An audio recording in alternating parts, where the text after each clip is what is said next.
मैं संगीता भारती, कक्षा 8वीं की छात्रा, स्कूल कंपोजिट विद्यालय समरसा मनकापुर गोंडा। मेरा यह मानना है कि जलवायु परिवर्तन मानवीय कारणों से होता है।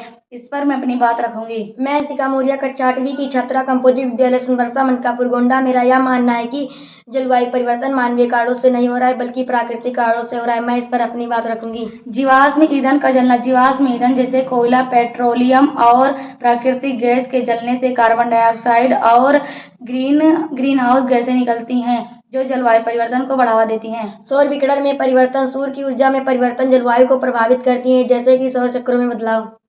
वनस्पति विनाश। वनस्पति विनाश और वनों की कटाई से कार्बन डाइऑक्साइड को अवशोषित करने वाले पेड़ों की संख्या कम हो रही है, जिससे उत्सर्जन बढ़ता है।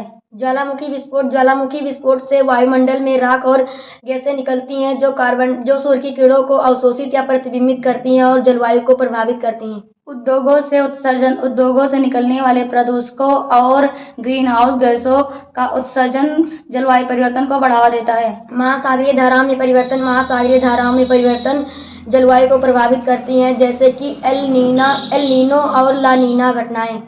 वाहनों से उत्सर्जन। वाहनों से निकलने वाले धुएं में कार्बन डाइऑक्साइड और अन्य ग्रीन हाउस गैसें होती हैं, जो जलवायु परिवर्तन को बढ़ावा देती हैं। पृथ्वी की कक्षा में बदलाव। पृथ्वी की कक्षा में बदलाव जलवायु को प्रभावित करती हैं, जैसे कि पृथ्वी की कक्षा की विषमता में बदलाव।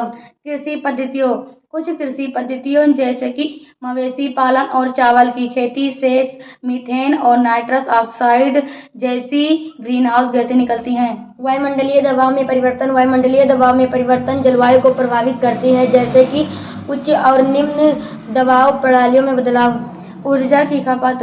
अधिक ऊर्जा की खपत और इसके लिए जीवाश्म ईंधन का उपयोग जलवायु परिवर्तन को बढ़ावा देता है। महासागरों में कार्बन डाइऑक्साइड का अवशोषण। महासागरों में कार्बन डाइऑक्साइड का अवशोषण जलवायु को प्रभावित करती है, जैसे कि महासागरों की अम्लीकरण।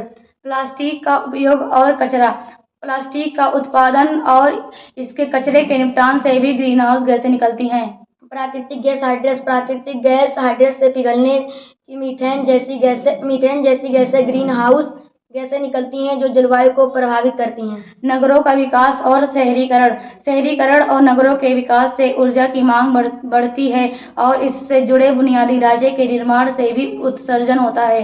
ध्रुवीय बर्फ की पिघलने। ध्रुवीय बर्फ की पिघलने से जलवायु परिवर्तन को बढ़ावा मिलता है, जैसे कि अल्बेडो प्रभाव में बदलाव। उद्योगों में अक्षमता और बर्बादी से उत्सर्जन बढ़ता है। वनस्पति और मिट्टी की गतिविधियां। वनस्पति और मिट्टी की गतिविधियां जलवायु को प्रभावित करती हैं, जैसे कि वनस्पति की वृद्धि और मिट्टी का क्षरण। जनसंख्या वृद्धि और उपभोग। जनसंख्या वृद्धि और बढ़ते उपभोग से संसाधनों की मांग बढ़ती है और इससे जुड़े उत्सर्जन में वृद्धि होती है। भूगर्भिक गतिविधियां जैसे कि भूकंप और प्लेट टेक्टोनिक्स जलवायु को प्रभावित करती हैं, जैसे कि भूगर्भिक गतिविधियों से जुड़े गैसों के उत्सर्जन में बदलाव। मेरा यह मानना है कि जलवायु परिवर्तन के दो कारण हैं, मानवीय कारण और प्राकृतिक कारण। प्राकृतिक कारणों को तो हम नहीं रोक सकते हैं, बल्कि मानवीय कारणों को रोक सकते हैं और अधिक से अधिक पेड़ लगा सकते हैं और उनकी सुरक्षा करें।